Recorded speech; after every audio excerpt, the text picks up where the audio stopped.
আজকে রান্না করব হচ্ছে তোমাদের সাথে যে রান্নার রেসিপিটা শেয়ার করব সেটা হচ্ছে দই কাতলা। দই দিয়ে টক দই দেবো, পোস্ত কাজু বাদাম দিয়ে কাতলা মাছের রেসিপিটা আজকে শেয়ার করব তোমাদের সাথে। তো চলো আগে আমি প্রিপারেশানটা করে নিই, তারপরে রান্নার রেসিপিতে তোমাদের কাছে আসছি।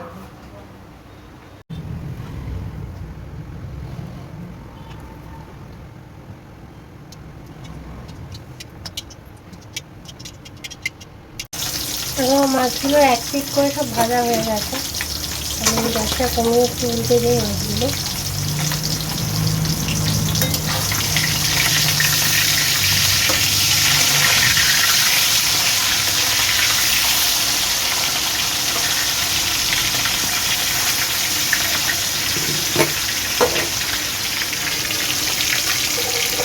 সব ভাজা হয়ে গেছে, আর এই মাছগুলোকেও ভাজবো, ভেজে নেবো, নিয়ে তারপরে রান্নাটা শুরু করবো।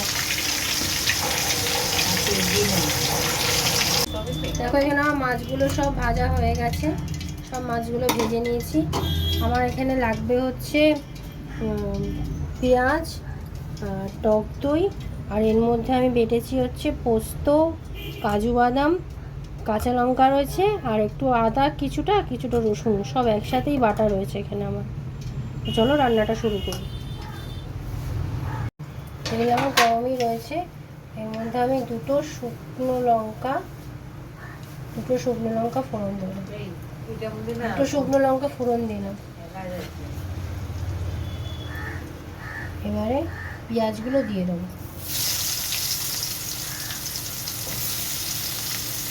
পেঁয়াজটা একটু বেশিই লাগবে এর মধ্যে।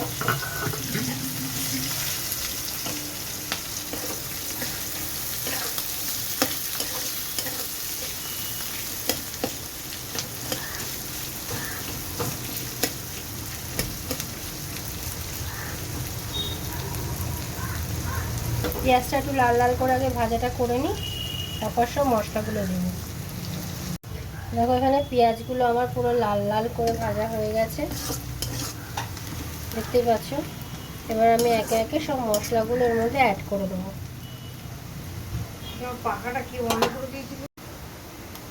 প্রথমে পোস্ত, কাজু বাদাম, তো এটা বাটাটা দিয়ে দিই, আদা রসুন 3 থেকে 4 চামচ মতন দিলাম। টক দইটা পুরোটাই দিয়ে দেবো, দেখতে পাচ্ছ।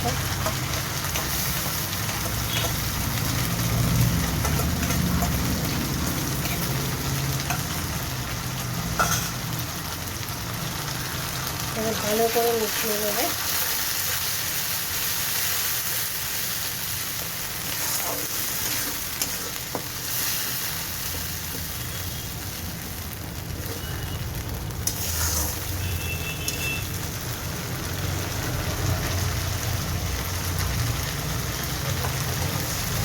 নুনটা আমি অ্যাড করবো, গ্যাসটা একটু কমিয়ে দেবো, গ্যাসের ফ্লেমটা।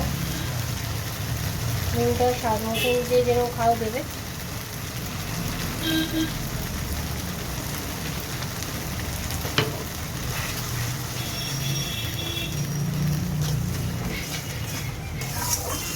এই রান্নাটায় আমি হলুদ দেবো না,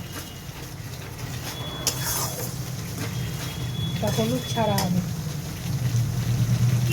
মশলাটা একটু কষিয়ে নেবো আমি। এটা এই রান্নাটায় আমি কটা গোটা কাঁচা লঙ্কা অ্যাড করছি, গোটা মিশিয়ে দিই। এটা তো গুঁড়ো লঙ্কা দেবো না এই রান্নাটায় আমি। দেখো ঝোলটা আমার ফুটে এসছে, কি সুন্দর ফুটেছে, ফুটছে ঝোলটা। দেখো ঝোলটা আর একটুখানি কমে এলে তারপর আমি মাছটা দেবো।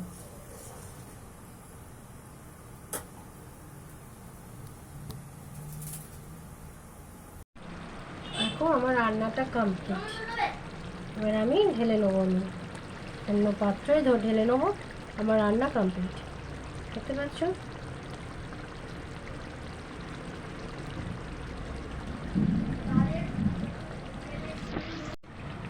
এর মধ্যে আমি একটুখানি গরম মশলা দেবো। এবারে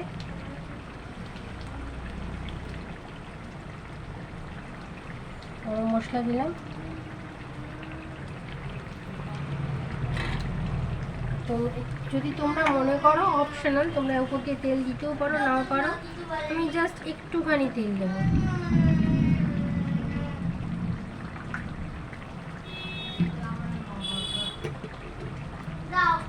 অপশনাল। দেখো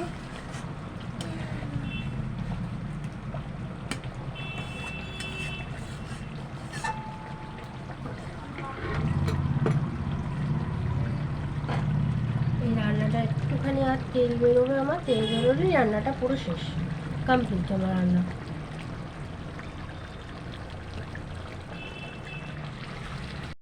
দেখো আমার রান্না কমপ্লিট।